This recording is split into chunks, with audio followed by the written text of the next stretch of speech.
अम्बेडकर साहेब अमर रहे, अम्बेडकर साहेब अमर रहे, अम्बेडकर साहेब अमर रहे। कह रहे हैं कि चलिए भाई हम उनको उनकी याद करें। आज ऐसा है कि संविधान जो बनाए, जिसके चलते दलित, पिछड़े और कमजोर वर्ग, महिला लोग, जितने लोग हैं खुश थे, वहीं संविधान के विरुद्ध भी बहुत सारे काम हो रहे हैं।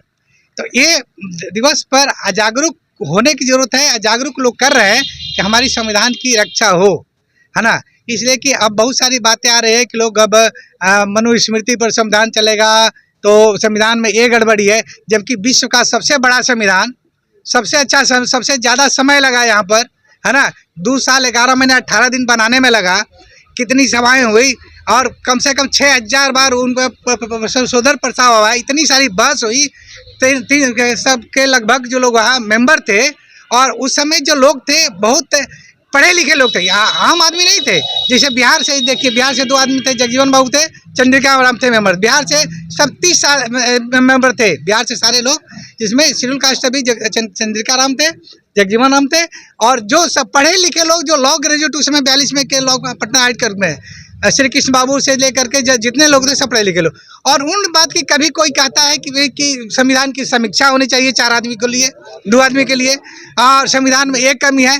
संविधान इतना लिबरल है कि उस संविधान के लिबरल होने के चलते इतने संशोधन हो रहा है, और जब जो चाह रहा है ला रहा है।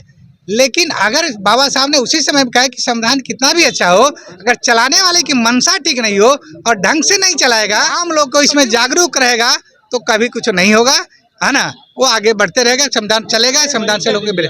मेरा नाम है डॉक्टर मुंशी प्रसाद, अम्बेडकर संस्थान के एग्जीक्यूटिव मेंबर हैं और सोशल वर्क है पटना समाज में अधिकार दिलाने का जो प्रयास किया और सफल प्रयास किया, जिसके कारण आज पीढ़ी दर पीढ़ी हमारा विकास कर रहा है, इसके लिए बाबा साहब को कोटि कोटि नमन। संविधान को बदलने की बात की जा रही है सर। देखिए, संविधान को बदलने की बात तो बहुत दूर है, उसको तोड़ मरोड़ भी करना थोड़ा कठिन ही नहीं, बहुत कठिन है। ये वही लोग बात करते हैं जिनको सामाजिक या शैक्षणिक ज्ञान नहीं है। हाँ, शैक्षणिक ज्ञान के अभाव में ही वो इस तरह की बातें करते हैं। समाज के विकास के लिए, समाज में बदलाव लाने के लिए खासतौर पे आप लोग क्या करें? सर देखिए, जैसे सामाजिक संगठन समाज में विकास के लिए जो है, सामाजिक विकास के लिए जागरूकता अभियान कर रहे हैं कि अस्पृश्यता और जो भेदभाव हैं उसके खिलाफ लड़ रहे हैं, उसी तरह सामाजिक अस्पृश्यता, भेदभाव को ख़त्म करने के लिए इन सबसे ज़्यादा ज़रूरी है आर्थिक सुदृढ़ीकरण। हमारे हर व्यक्ति का आर्थिक सुदृढ़ीकरण बहुत ही ज़रूरी है।